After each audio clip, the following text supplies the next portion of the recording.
Star Wars franchise has enjoyed a slew of good action games, great shooters, awesome space combat games, and some solid RPGs, but the one thing it's never really enjoyed is a great strategy game.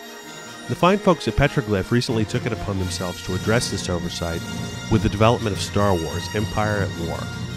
In this game, you'll take on the leadership of either the Rebellion or the Empire, and you'll be managing production and maneuvering of forces at the galactic level, while also leading those forces directly into battle, either in orbit around a contested planet or down in the mud of some alien world. Where the game really scores big is in delivering the authentic Star Wars feel. You'll not only get to take part in every level of the galactic civil war, but you'll also get a chance to play with all the cool toys from the movies, AT-ATs, X-Wings, anything you want.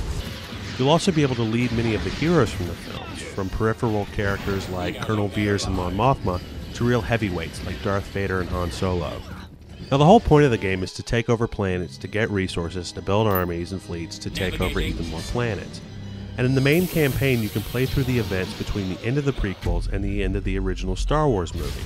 There's some cool missions here. Han Solo goes to Kashyyyk to rescue Wookiees. Darth Vader intercepts Princess Leia as she's carrying the Death Star plans. But it kind of stinks that the campaign doesn't extend beyond that to cover cool battles like Hoth or Endor. We can only guess that these are being saved for a possible expansion pack or sequel down the road. In addition to the storied campaign, there are several open-ended galactic conquest campaigns, which are more free-form. You'll basically be given a few units and a few planets and tasked with eliminating your rival from the galaxy. And the real fun in this game comes when the fighting starts. The space battles in particular are a blast to watch, particularly because of the sense of scale. There's squadrons of small TIE bombers all swarming around massive Mon Calamari cruisers. There are X-Wings chasing TIE fighters in and out of asteroid fields and nebulae. And seeing all these elements come together really helps to sell the whole Star Wars experience.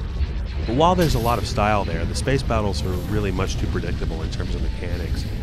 Each unit in the game is designed to counter a certain type of enemy unit.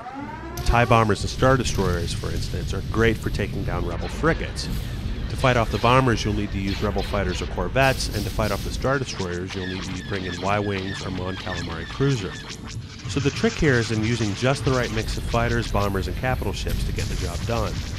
And while that's an interesting intellectual exercise, it basically means that each space fight is basically going to be just like every other space fight, simply because the forces involved are going to be exactly the same.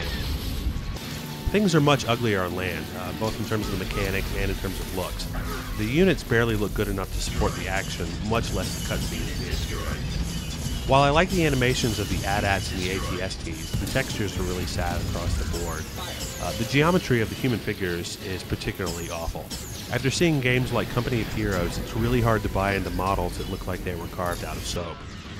It's certainly a blast, though, seeing the different planets from the films, seeing Hoth, Tatooine, Yavin, etc.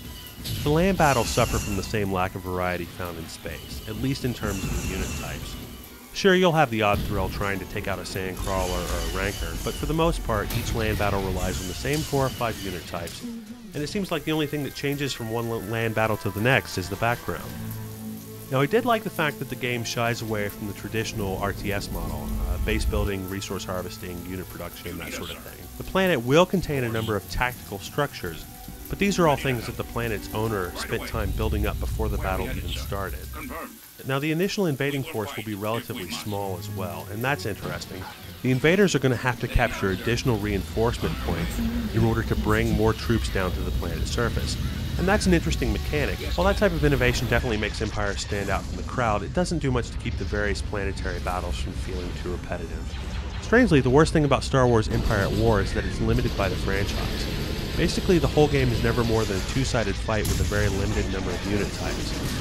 And while that might work for the movie, in the game it feels kind of monotonous, even after only a few hours of play. It also means that there's not much room for innovation or surprise, at least in the single-player campaign, because you always know what your enemy's going to be bringing to the table, and you know exactly what you need to bring to the table to counter it. Still, one of the most important things to say about any Star Wars game is that it feels like Star Wars, and on that count, Empire at War succeeds very, very well. Star Wars fans will definitely find themselves sticking with this one long after the mechanics have worn thin, simply because the game lets them play with all the cool toys from the movies. On the other hand, RTS veterans won't be as tolerant of the monotony.